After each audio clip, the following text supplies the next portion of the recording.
Hi, my name is Alex, and today I would like to talk about depression.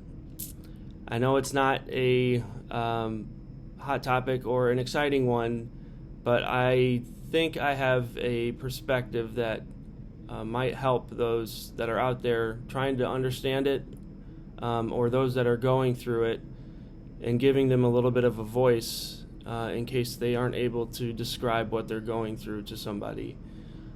I think one main problem with society in viewing depression is they view it as a two-dimensional problem. They see it as a cycle of depression when that's not what it is at all.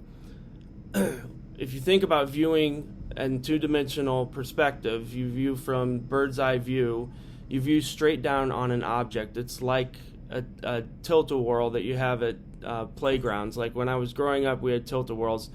And when you'd get on, you'd just go around and around and around, and when you finally were sick of it, you'd get off.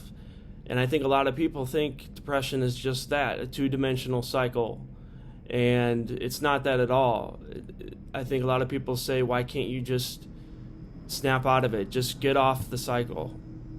Just stop being depressed. And that's not what the problem is at all.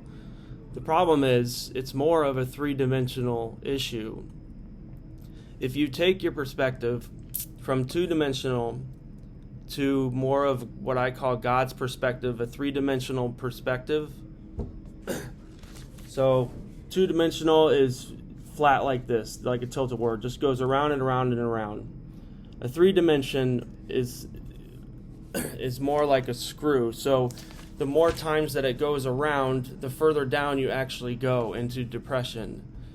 And when you're viewing something from two-dimension, you can see the top of the screw going around and around. You say, why can't you just get off? But once you change your perspective, or somebody is going through it that you might know, or you're going through it yourself, you view depression differently. And you see it as a three-dimensional problem. And the more times you go around and around, the further and deeper down you go. Now, this is something that I can relate to. I've dealt with depression myself. And it got to a point where it was very scary for me because I liked feeling that way, and I didn't know why. At that point, I had to do anything that I could in order to feel something positive. I had to change my actions one by one, but that's a different story.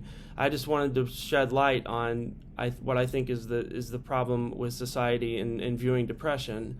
The other thing that you view depression is if you view with the three-dimensional, sorry, I'm really bad at drawing. This is a screw going down to the ground the more times around it goes.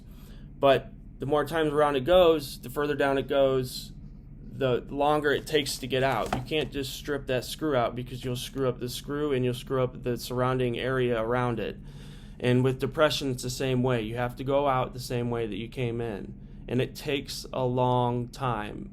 But every time you do something better for yourself, you feel better about yourself, your self-esteem goes up. That's one more cycle of unscrewing that screw. So there's different ways to do that. I didn't want to get into that on this video, but I just wanted to share my perspective about two-dimensional versus three-dimensional depression.